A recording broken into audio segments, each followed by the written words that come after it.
무신론자인 한 철학 교수가 전지전능한 신이 갖는 문제에 대해 강의한다. 기독교도인 한 학생에게 한번 일어나주길 부탁하고 질문을 던지는데, 자네는 기독교인이 맞지? 네, 맞습니다. 내 남동생은 암으로 죽었네. 신에게 낫게 해달라고 기도드렸는데도 말이지. 우리들 중 대부분은 누군가 아프면 최소한 도와주려고라도 하네. 그런데 신은 그마저도 하지 않지. 그런 신이 어떻게 선하다고 할 수 있겠나? 학생은 대답하지 않는다. 질문에 답하기 어려울 걸세. 한번 처음부터 다시 시작해보지. 신은 선한가? 네. 악마는 선한가? 아닙니다. 악마는 누가 만들었지? 신이 만들었을 겁니다. 그렇지. 세상에 악이 있다고 생각하나? 네. 악은 세상 어디에나 있지. 그리고 신은 만물을 창조하지 않았나? 맞습니다. 그럼 악을 만든 건 누구인가? 학생은 대답하지 않는다.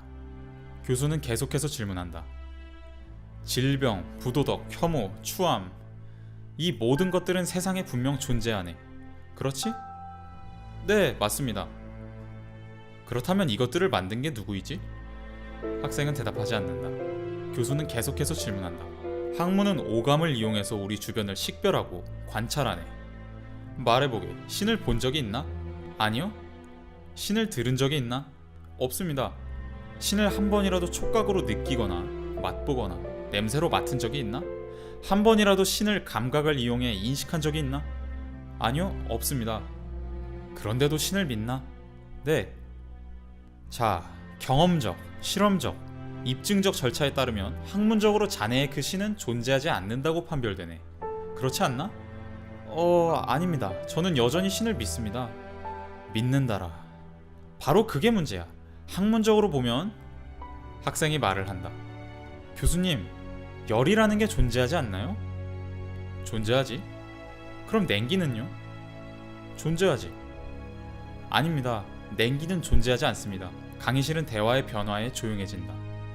교수님, 갖가지 열이 존재할 수는 있습니다.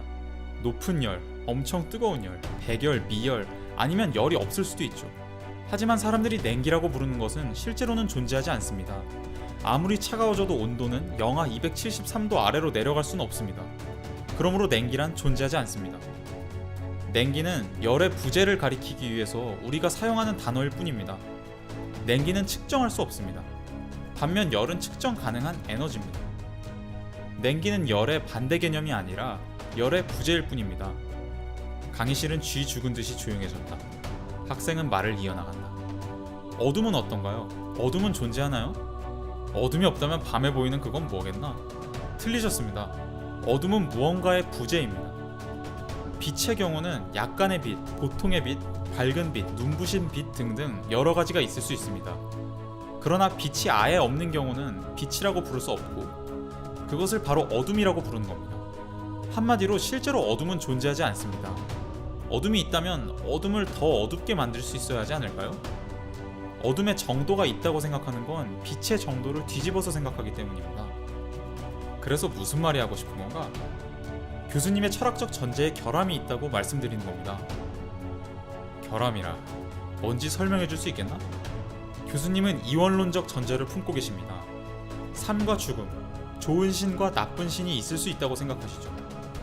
신을 한정된 것으로, 측정될 수 있는 것으로 생각하시는 거죠. 교수님이 말씀하신 학문은 생각 역시 설명하지 못합니다. 전기와 자기를 이용해서 무언가를 보기는 하지만 한 번도 생각이라는 걸 직접 본 적도, 완전히 이해한 적도 없죠. 삶을 죽음의 반대 개념으로 이해하는 사람은 실은 죽음이 존재하지 않는다는 것을 보지 못합니다. 죽음은 삶의 반대가 아니라 삶의 부재일 뿐입니다. 교수님은 인간이 유인원에서 진화했다고 생각하시죠? 진화론에 따르면 당연히 그렇지. 진화를 눈으로 본 적 있으세요? 교수는 이 토론이 어떤 방향으로 나아갈지를 깨닫고 고개를 젓는다. 교수님, 진화의 과정을 눈으로 본 사람이 아무도 없고 그 존재를 증명할 수 없다면 그냥 교수님의 생각일 뿐인 거 아닌가요? 학문적 주장을 하는 게 아니라 설교를 하는 거나 다름없는 것 아닌가요? 학생들이 웅성댄다. 여기서 교수님의 뇌를 눈으로 본 사람 있으세요? 학생들이 웃는다. 여기서 교수님의 뇌를 느끼거나 듣거나 맛보거나 냄새 맡으신 분 있으세요? 없을 것 같은데요.